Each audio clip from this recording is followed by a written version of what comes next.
اچھا مفتی صاحب، حج اور عمرے کے دوران احرام کھولنے سے قبل بال کٹوانے کی مقدار کیا ہے؟ مشاہدے میں یہ آیا، دیکھنے میں یہ آتا ہے کہ لوگ کبھی یہاں سے بال تھوڑے سے کاٹ رہے ہوتے ہیں، کہیں پیچھے سے، اور بعض اوقات لوگ اس طرح سے ہی پورا کا پورا سر صاف کروا رہے ہوتے ہیں۔ یہ ذرا ہمارے ناظرین کو بتائیں کہ اصل مقدار کیا ہے، بال کتنے کٹوا کے احرام کھولنا چاہیے؟ بسم اللہ الرحمن الرحیم۔ احرام کھولنے کے لیے بالوں کا اتروانا ضروری ہے، سر کے بالوں کا، ٹھیک اور ہے، اس کے 3 درجے ہیں۔ پہلا درجہ ہے حلق کروانا، یعنی اس طرح سے پورے سر کو صاف کرنا، ٹھیک ہے، اور ایسا کرنے کے لیے نبی علیہ الصلوۃ والسلام نے 3 مرتبہ رحمت کی دعا فرمائی ہے۔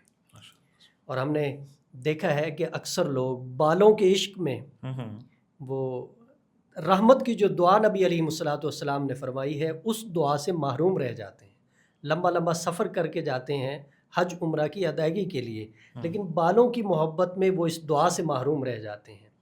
یہ تو ایسے ہو گیا، کعبے بھی گئے پر نہ چھٹا عشق بتوں کا، زمزم بھی پیا اور پیاس بھی نہ بجھی۔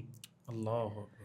تو بالوں کا اس طرح کے ساتھ صاف کروانا یہ پہلا درجہ ہے، اور نبی علیہ الصلوۃ والسلام نے 3 مرتبہ رحمت کی دعا کی ہے۔ اور اس کے بعد دوسرا درجہ ہے کینچی یا مشین کے ساتھ بالوں کو صاف کرنا۔ ٹھیک ہے، چوتھی مرتبہ آپ نے دعا فرمائی ہے ایسے شخص کے لیے۔ اور تیسرا درجہ یہ ہے کہ سر کے بال 1 پورے کے برابر کاٹے جائیں، یہ تیسرا درجہ ہے۔ تو سب سے بہتر ہے اس طرح کے ساتھ حلق کروانا، یعنی بالوں کو بالکل صاف کرنا۔ نبی علیہ الصلوۃ والسلام نے 3 مرتبہ رحمت کی دعا فرمائی ہے ایسے شخص کے لیے۔ تو اچھا مفتی صاحب، جو لوگ کبھی سائڈ سے اور بعض اوقات پیچھے سے 2 4 4 بال یا مٹھی جتنے بھی ہاتھ میں بال آتے ہیں اتنے اتنے کاٹ لیتے ہیں، وہ پھر اس کا مطلب ٹھیک نہیں ہے؟ نہیں، بالکل نہیں ٹھیک۔ جو اس طرح کرتے ہیں، ہم نے بھی مشاہدہ کیا ہے کہ ادھر سے پکڑ کے ایک شخص کاٹ رہا ہوتا ہے 2 3 بالوں کو، اور دوسری طرف سے کاٹ رہے ہوتے ہیں، کوئی پیچھے سے کاٹ رہا ہوتا ہے۔ اس طرح نہیں ہوتا، کم از کم چوتھائی سر کے بال 1 پورے کے برابر کاٹے جائیں، تب جا کے احرام کھولا جا سکتا ہے۔ اگر کوئی اس طرح کیے بغیر احرام کھول دیتا ہے اور وہ اپنی ضروریات کو پورا کرتا ہے جو احرام کی حالت میں منع ہے، تو وہ احرام کی ہی حالت میں کر رہا ہوتا ہے ان چیزوں کو، تو لہٰذا اس کے اوپر دم واجب ہوگا، اسے دم دینا پڑے گا۔ اچھا مفتی صاحب، خواتین کے بال کٹوانے کی وہ کیا ترتیب ہوگی؟